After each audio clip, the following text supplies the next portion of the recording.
Yeah, I might be stupid. I've been trying to film this a billion different ways. And I think just with the phone in my hand is probably the best, even though it might be a little bit shaky. But I just wanted to show off my Pokemon card binder today. Um, right now it is November 17th at 7:58 p.m. I'm just out of the shower. I'm really soggy and wet. My piercing is horribly bruised, so I might have a bit of a lisp throughout the video. So just bear with me. I want to get through this pretty quickly. I'll only really touch on things that I think need to be touched on. And yeah, so got this fucking Morpeko. I keep wanting to call it Togedemaru, which did but it's Morpeko. Got that from a Japanese card pack from a Japanese import store in the Westerns Mall in Omaha. It's like Executor right here, illustrated by this artist down here. I cannot remember his name, but I'm sure it's on the card somewhere. Look at that. Look at that, it is. Dr. Uyama. There you go. He did a few cards. I think he did a Pikachu, which is pretty sought after. But my sibling traded me that one, and I think it's pretty cool. Right here we have a Delta Species Mimikyu, a Light Toxtricity, and a Iris's Hydreigon. I really like these cards because they kind of use the gimmicks from older sets, like your Delta Species, your Light Dark Pokemon, and your Gym Leader Pokemon, and they incorporate them into new Pokemon. I love the art on all of these. Well, really, I love the art on these two. They're so reminiscent of the time they're trying to like emulate, and the Hydreigon as well, but I don't know. It's just, I don't find anything too interesting when the Pokemon card is just the Pokemon. This Clef is really cute. I'm really glad they re-released it. I'm really glad I pulled it. I do wish that for the 25th anniversary collection celebrations, I wish I was more active in the scene, the trading card game scene. Because there are just there's so many cool cards in that set that I wasn't able to collect, unfortunately, until the tail end of its run, you know. Like, literally the only cards I could find for Celebration were that shitty lunch pail, that I got the 3 promos in.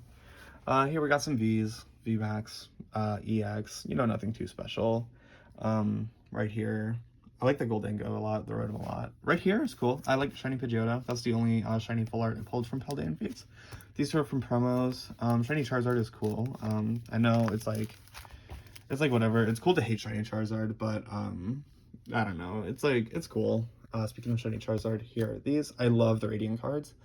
Kind of back to the old Celebrations cards where I'm like, oh, it's cool that they emulate an older style. These ones kind of look very dark when you look at them from an angle, which is so reminiscent of the Shining Pokemon from, times past. And I think that's such a cool vibe to go for. I also love the diamond pattern that is on the foil.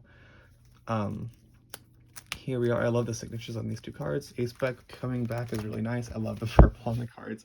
That sentence alone, I like the purple on the card. That should indicate that I don't play Pokemon competitively, the TCG at least. I really only collect. I love the Cynthia's Ambition, Sharon's Care. The Irida and the Nimona are really cool. Of course, I pulled this one, but I bought these 3 as singles just because the art on them is kind of phenomenal. I love Giacomo eating a hot dog, and I love that him eating a hot dog is projected onto the screen behind him. Rika is just kind of really cool lesbian. Here are some cards from, various sets, actually. I was going to say Scarlet Violet.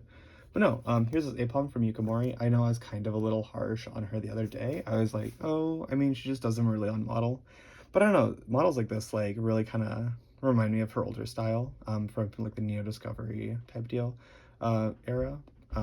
And there's just some things you could do with clay and do with photography that you can't really capture with digital drawing and even traditional drawing. So I don't know, I fuck with that so hard. These were all cards I had in my phone case at one point. I pulled all of these myself from Crown Zenith, I believe. No. These are from Lost Origins, which, cool set. And then this one's from Brilliant Stars, which is another cool set. Right here we have the Mewtwo promo and the Mew promo. Got that as well. These all came in the, it's metal, by the way. Those all came in the Pokemon 151 box. Oh, I love this Mew. I don't want to glaze over it. It's very, very gorgeous. The sun kind of sets as you look at the card. I fuck with that so hard. That's so cool. Bourbonnet art is also very good. Me and my brother would fight over this Meloetta full art so much as kids, and we ended up pulling two, so it didn't matter. The art on these two cards are very, like, I don't know, it's just so sick. Like I said, Crown Zenith kind of was doing a lot for the TCG.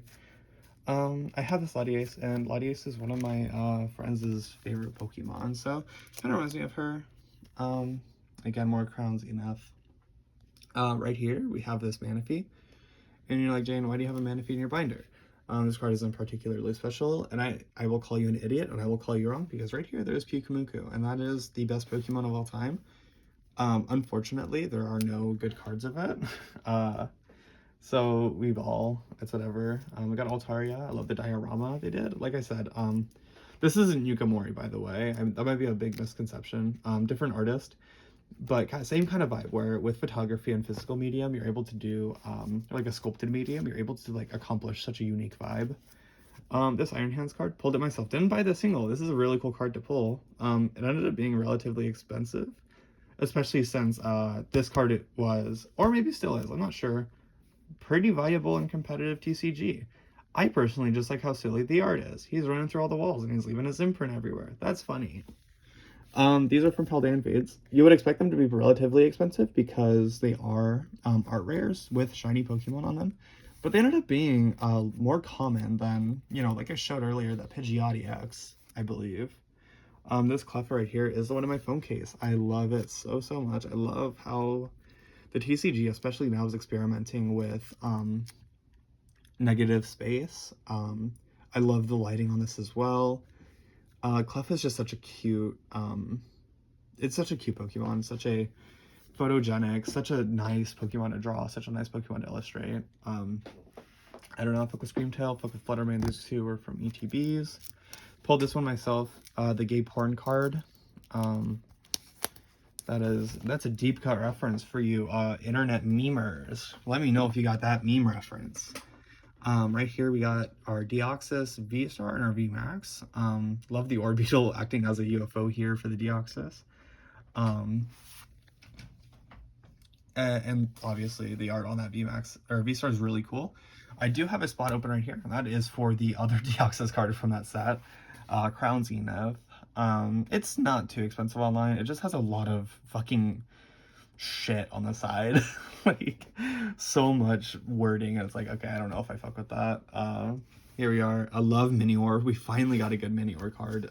This is everything I want in a card like that. The art is just super gorgeous. Stuff like that. This is my most expensive card. A sibling pulled it. Like from packs I bought for them. I bought packs and I'm like, hey, you can open these ones if you want. And they ended up pulling that. And that ended up being the most expensive card in Crown Zenith. So I'm like, hey, I will trade you this Glaceon V-Star for it. And I did. And it was the Glaceon V-Star was like $50. And this card right here is worth 90, I think. So it was well worth it. I have this Trampa. I love how rudimentary the art is. Very crude, and I don't know, it's just, I don't know, very gorgeous. I love that quality about Pokemon sometimes. I love how childlike it could be, and how it kind of, these two cards might look familiar to you, Jane and Doyers. Am I right or am I right? But there's some, like, Pokemon is just so fucking, I don't know, it's kind of about that. These are all from my brother, which is very surprising, because he was such, like, as a kid, he was so selfish and wouldn't share anything. So it was like, I don't know, it was kind of heartwarming when, you know, last month he walked up to me and he's like, hey, do you want to go through these cards? I don't really use them, and I don't know, I really appreciated that. These are from my old client. He was kind of a dick, but, you know, he did like me a lot. Showed it in the wrong ways. It is very grating to me working with him. These as well, these 5. Right here is that mural from Crown Zenith, which is such a cool concept until you pull like 4 of these fucking Paris, and it's like, all right, dude, I just want to finish this mural. Can I get like the Duskull?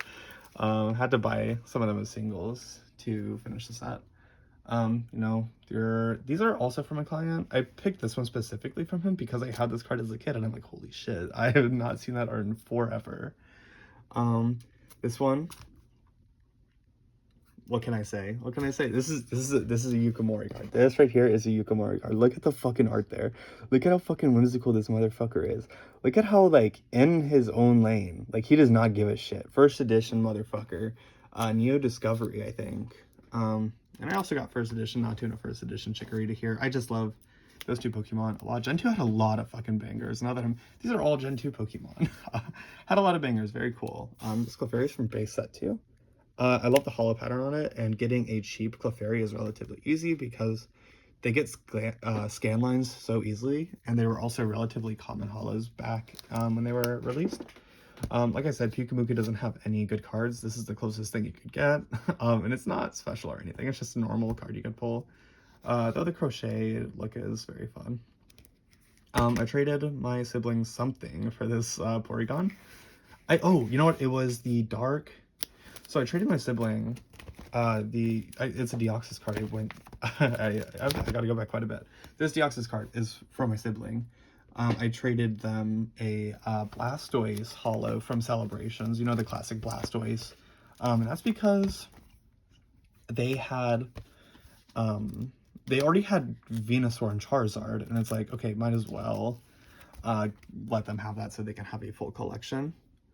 I use these two as my profile pictures. If I might have forgot to say that. I love them a lot. And then they also traded me this Porygon for a Dark Gyarados from that set as well, which is really cool. I love Porygon. I have one in my car. And here we are. This Miracle page. Yeah. Sorry, my girlfriend just told me she accidentally told someone in the gas station to kill themselves. So sorry if I'm a little speechless. This is the Smeargle page. One thing about Smeargle is that they rarely short out on its art. These top 6, perfect. I love this holo. It costs a pretty penny, but I just Smeargle is such a whimsical little doggy. Love it, love it, love it. Then you get to this bottom 3, and it's like, okay, that art is very standard. That being said, I do like how on the old holos or reverse holos, I can't remember what they considered these. I think they're reverse holos because of, yeah, the Pokemon itself was holographic. I think that was the deal. What set is that? Dragon Frontiers. That was a Diamond Pearl one, right? Regardless, I thought the Delta Species Smeargle was really cool. I wanted to get a Smeargle that kind of covered all the bases. So, you know, we got that full art. I love that the artist is carving a Smeargle, but Smeargle's painting the artist. I think that's such a cute little touch. Smeargle is just such like a charismatic, very expressive Pokemon, which is such like, you kind of need that for what you're doing with the Pokemon. Like the artist Pokemon needs to be expressive, and it always is. And yeah, that's my little card video. Oh yeah, I want to show this one as well. This one I want to get graded, also from Crown Zenith. It is nothing special. This card is maybe like $10 online. But I think the art on it is just so wonderful. And it's like obviously supposed to be emblematic of Generation 8 entirely. You know, you got your Hisuian Pokemon, you got your legendaries from the DLC, you got your box art legendary, a starter, Pikachu to top it off. Just very much a celebration of Generation 8, as much as I dislike it as a generation. The art is cute. I don't really like Crobat here, like Crobat's here. If I had to guess, it's probably something to do with Diamond Pearl Platinum, or Diamond Pearl remakes. I don't know. Point is, this card is really cool. It ended up being in really nice condition. You couldn't tell there's a fucking backer on it. Ended up being in really good condition, and it's like, you know what? I will get this graded and put in a little slab as soon as I collect enough cards that are worthy of being sent off. But yeah, that is my Pokemon card collection. Hoping to expand it more. I'm definitely going to buy some more singles coming up, you know, as soon as I save up money for, like, you know, whatever. Yeah, I enjoyed it. Sorry if the lisp was a little too unbearable. Sorry if my talking is too monotone.